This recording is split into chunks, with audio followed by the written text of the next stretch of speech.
there's a lot of elements from the 9/11 era that have led us here. We are now in what would easily be considered the perfect storm of circumstances that have brought about an internal threat in the United States that would have been very scarcely imaginable maybe 30 years ago. And some of those causes are the fact that we're in a full throttle of general economic anxiety. We have a huge increase in social and economic inequality in the United States that was generated or at least influenced by the economic crisis, and then increasingly many other factors, now the COVID crisis and everything. We have a political party that after the 9/11 era was invested, the Republican Party and George W. Bush was invested with the highest level of political trust in the history of the 20th century in the United States. And then in 8 years, that confidence, that trust in the Republican Party was squashed with both the Bush interventions in Afghanistan and Iraq, and with the very faulty kind of administration of the economic crisis. And the Republican Party in this array was more vulnerable to finding other non-ideological, non-classical political avenues by which to conserve its political power. And this leads us to maybe one of the strongest channels of the dissent that we see nowadays, which is the fact that for multiple reasons, we have an acceleration of political polarization in the United States, where more and more of the fault lines between social groups, between social identity groups in the past, between white and non-white, between religious and non-religious, between all sorts of groups that saw each other as opponents, less in an less in a sort of a differentiation mode, but more in an adversarial mode, now basically have divided into the two political groups. Republican conservatives and liberal Democrats. Obviously, the separation isn't as clear cut, but it's becoming increasingly so. I believe the gap caused by having a college degree is enormous. There's a problem, as everywhere in the world, with education, adapting education to the 21st century. There is, again, like in most countries in the developed world, or rather, let's say Europe and North America, massive regional gap. Dani was very right to talk about the difference between big cities and the rest of the country. It's everywhere. Even in Romania, you have the similar gaps. So I would be looking at the south. I would be looking at the flyover states. The places where the places you don't see in Hollywood movies, and the places that there are very few Netflix series about, because the individuals there, they know through the media how they should be living. They are very patriotic. They believe the American dream is ongoing or should be ongoing, but they don't have the money. They don't have the means to live as well as they see other Americans as living.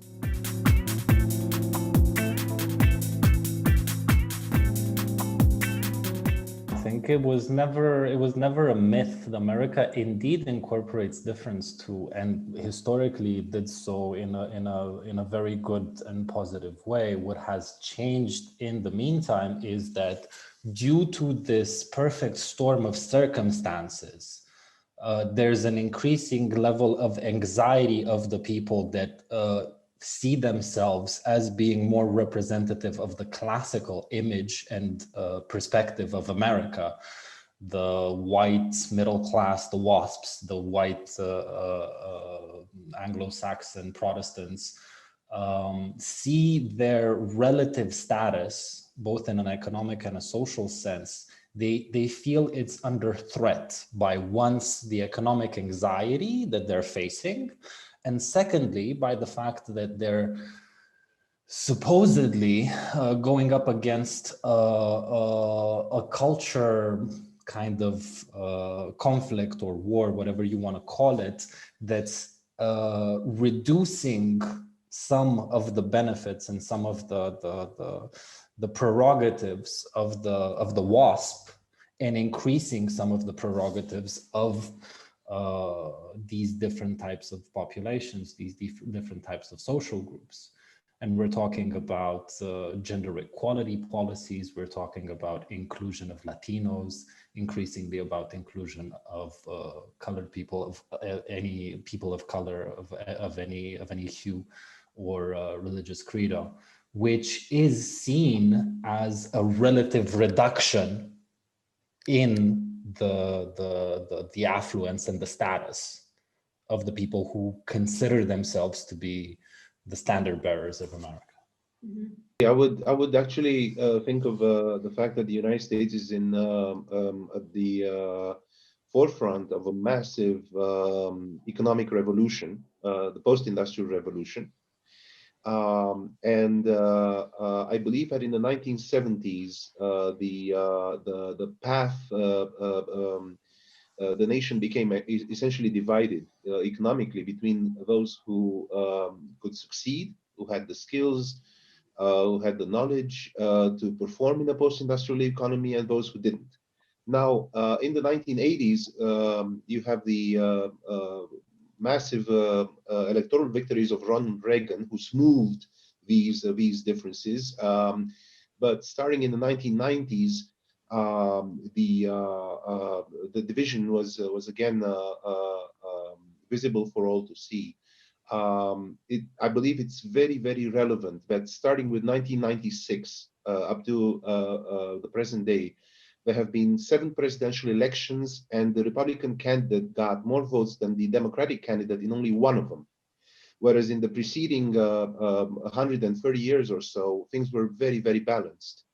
So it's not only that some Americans are losing, many Americans are losing faith in the American dream, but also they are not, we don't have the numbers to make their will felt. In other way, even with Trump in office, for instance, I'm sure they would agree if asked that America did not become great. So even through the somewhat more intricate path of the electoral college, even gaining power that way, the river of history and the river of economics are moving far too fast, and their condition is worsening. I think it's a bit more. As a sociologist, I'm very careful about nuances. So it's very hard, for instance, to say, well, the South is doing badly. Atlanta is doing wonderfully, economically speaking. And there is massive migration from the Northeast to the Southwest, which, by the way, as we've seen, has had electoral consequences, for instance, in Arizona or Texas, where in the last election, the Republican candidate was close to losing. I believe it has to do with education to a certain extent. And there are, of course, the cultural nuances that Dani has mentioned, and which make which make the situation far more visible, far more annoying, far more threatening for white poor people than for the people who belong to minority groups and who find themselves in difficult situations. It's been a pretty monoracial crowd in the capital, as far as we've seen. It's very, very true what Barbu said. I think there's only 2 things that are relatively uniform in dividing the 2 Americas, and it's not a division that's very clear cut. It's still extremely fluid at the confines. But one thing that we've seen in the last 10, 15 years or so in a very clear-cut way is that people who live in large cities, and we're talking about something like 45% of Americans who live in cities that are more populous than 1 million people, or 1.5, I can't remember it right now. These people are in their own group. And the other separation is, or it used to be, the racial separation. It no longer is as clear cut. Similarly, the class separation isn't as clear cut. Traditionally, the Republican Party used to be the party of rural entrepreneurs and urban rich people who wanted lower taxes. Currently, the Republican Party has transformed extensively. It's become the party of rural everyone. About 90% of towns that are smaller than a couple of thousand tend to vote Republican majorities in absolutely every election. There is still a small segment of extremely rich people who continue to vote for the Republican Party, especially for tax purposes and for cultural purposes. Whereas the Democratic Party has changed in a very dramatic way, and increasingly the middle class that we used to think of as the dividing center between the two blocks has become independent.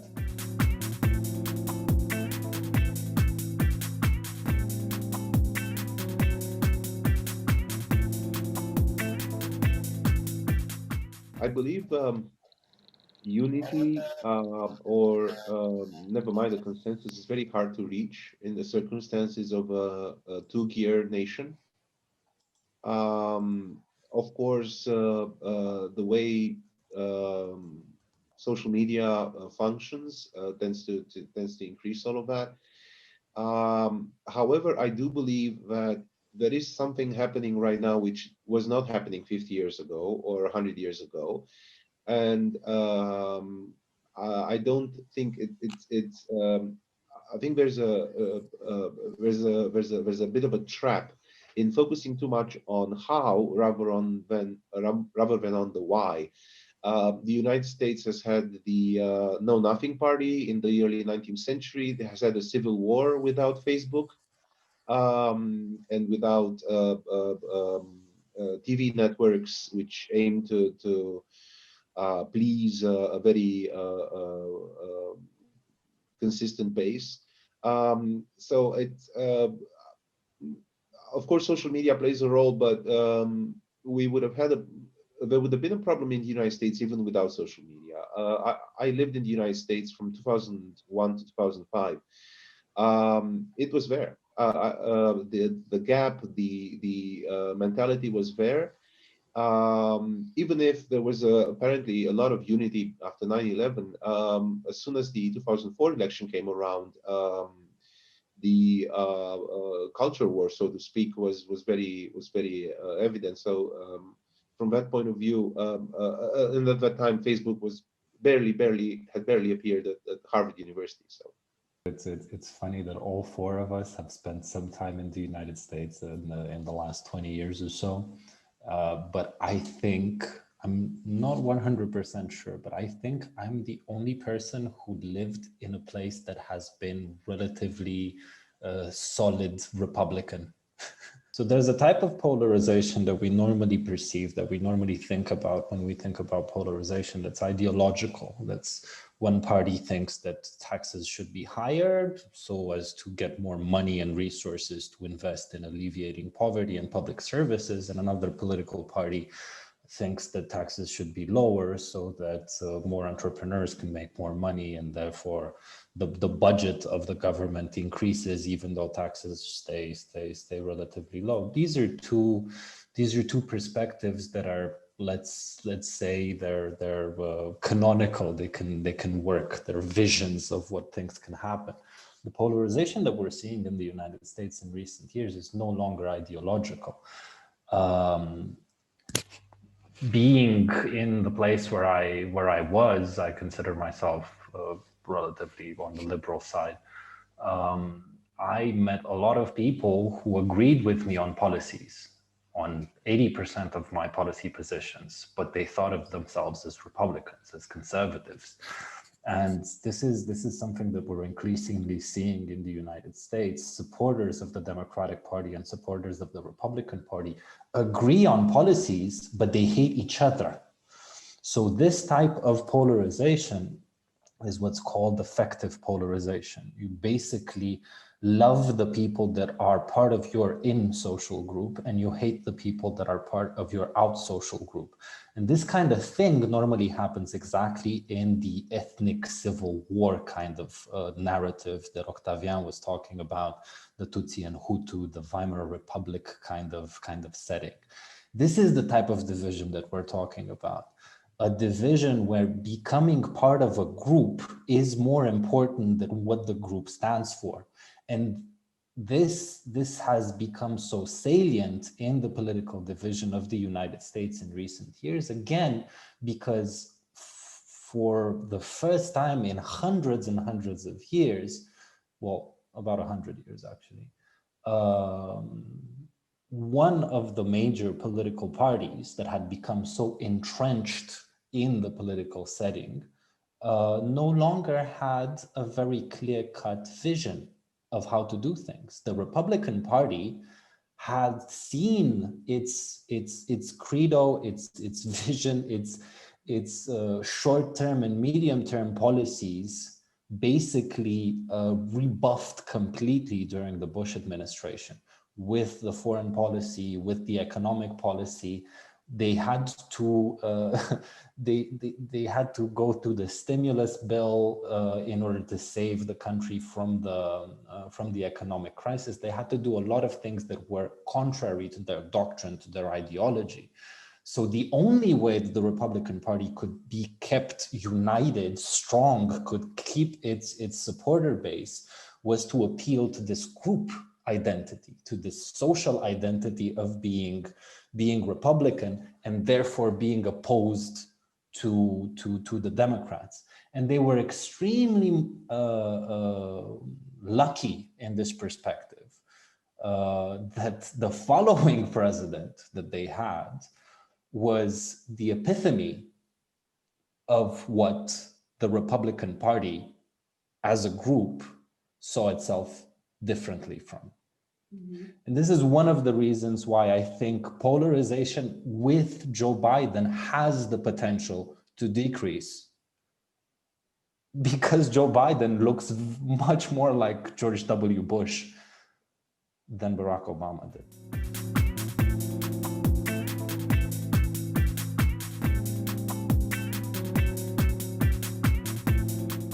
Where we are right now is a pretty dire situation. I think it's fluid. I think it's something that changes all the time. And it changes in reaction to both what the leaders of the two parties stand for, how they get along, and to how the leaders of civil society stand for, what they stand for and what they do. And I think in recent days, I have found some reasons to believe, to hope that a little less focus on being part of a group is going to be what we're going to be seeing in the next few years. And again, the fact that Joe Biden is an old white guy with white hair helps, but we need for a perfect storm that has brought us in this place, we need a perfect storm. We need multiple elements in order for us to get away from it. And some of those elements are going to have to do with what the Republican Party does. And the Republican Party, as we've seen, and as Timothy Snyder also wrote in a recent New York Times op-ed, is basically two parties at this point. It's one party that refuses to play the game of democracy, which is very much the party of the people who stormed the Capitol, very much the party of the people who were planning to storm other capital cities in the country, very much the party of QAnon. And it's also the party of the gamers, the people who are trying to game the system by not offering progress, by not offering legislation, but keep their power by appealing to this social identity kind of political game, which Mitch McConnell, the leader of the Republican senators, and John Boehner, to a certain extent, McCarthy in the House of Representatives, these are the people who are the strongest representatives of the gamer group in the Republican Party. They still have the upper hand in the party, but if they don't change their affiliation, their sympathy with the people who want to break the democratic system, I think that's going to be a problem. But they're at a point where they just might be scared enough of what they've seen in recent weeks and months to maybe start doing it, hopefully. I would like to continue what Dani has been saying. The Trump family is a huge headache right now for the Republican Party, and they may pay for 8 years for the 4 years they had in power with Trump. And the situation is very much similar to that of Teddy Roosevelt, who was president of the United States as a Republican candidate in the first 8 years of the 20th century, and then essentially broke the party, and which led to the victory of Woodrow Wilson, a Democrat, in 1912. And the reason I think of Teddy Roosevelt was very charismatic, and his vision of the Republican Party was very different from that of the status quo. So it was an ideological gap as well. And the reason I'm bringing up Teddy Roosevelt is the political system in the United States does not allow for the existence of a strong third party. It is, in political science terms, it is a uninominal single round voting system. And according to Duverger's law, that essentially produces sooner or later two parties, as it did.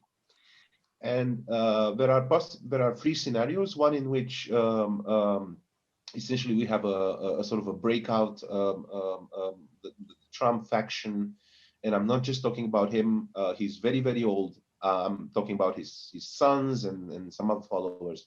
They essentially break the party, and that would lead to numerous democratic victories for the Democrats in the coming years, because it would split the right-wing vote.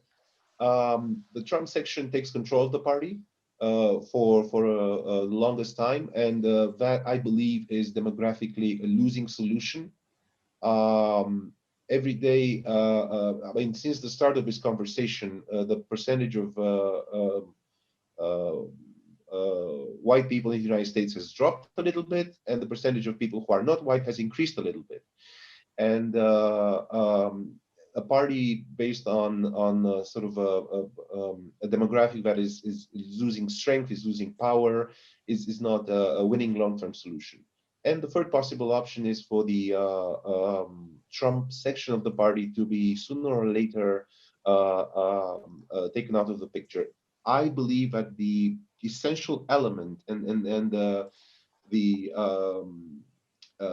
fundamental indicator is the attitude of the party concerning the economy and corporations. Because what Trump has done, and it is sociologically speaking the correct thing to do, he has been a protectionist. He was trying, and he is trying, to protect the blue collar, white middle class or lower middle class, all from Michigan all the way to Alabama. But this protectionism, which makes perfect sociological sense, is completely opposed to the vision of the Republican Party, which has been for 150 years the party of free trade, low taxes, and big business. At the same time, of course, corporations will have a tough time dealing with the Democrats, who have a left-wing vision on the economy. So you have a situation in which the private sector is in one way or another rejected by everybody except the traditional conservatives like Mitt Romney and the other anti-Trump politicians within the Republican Party. So I believe that the positioning of the Republican Party concerning the private sector will indicate which of the two parties that Dani was talking of essentially takes control of the organization.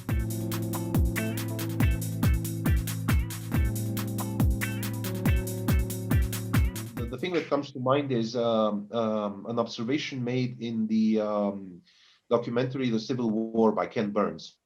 In the first episode, a lot of political scientists, journalists are asked, why did the Civil War happen? And a journalist from the South says, we didn't compromise. And we are very good as Americans at compromising. We think we are tough. We think we think of ourselves as slamming our fist on the table, but actually we are great at compromising. And the Civil War happened because we forgot to compromise. And there is a deep need for compromise. I am not sure the level at which it should happen. I'm not sure of the form. I'm not a politician, but increasing the polarization is definitely not the way to go. I fully agree. The only problem that I foresee is that compromise in a political situation where ideology and ideological positions are no longer as salient might take a dramatically different set of requirements.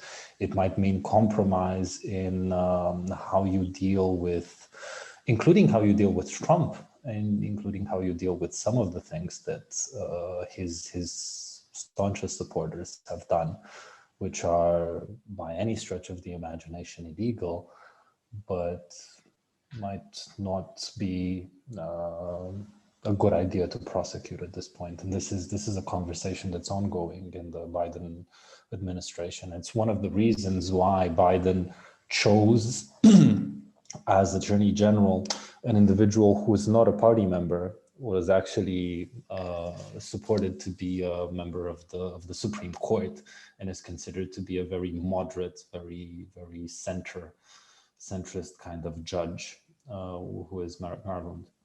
The other thing that I wanted to say, and it kind of goes back to the question that you want to ask me before, what happened to the fact that in the United States used to be a melting pot.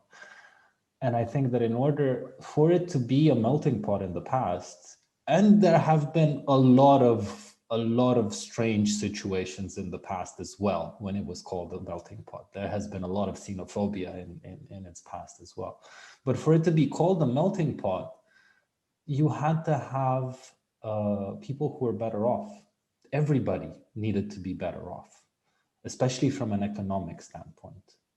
If I come to the United States, or if I am in the United States and I know that I'll be richer in 10 years, I will care less that the person of color, the woman, or whoever I might disagree with as a group, a social identity, will also be richer in 10 years. But if I am not richer, and I see that they might be, or some of them might be, or some of them might have some rights that they didn't have before, then I will be upset. Then I will be angry. And this type of anger is, I think, quintessential for what's been going on in the last maybe more than 4 years in the United States. I would say probably since we first saw the Tea Party.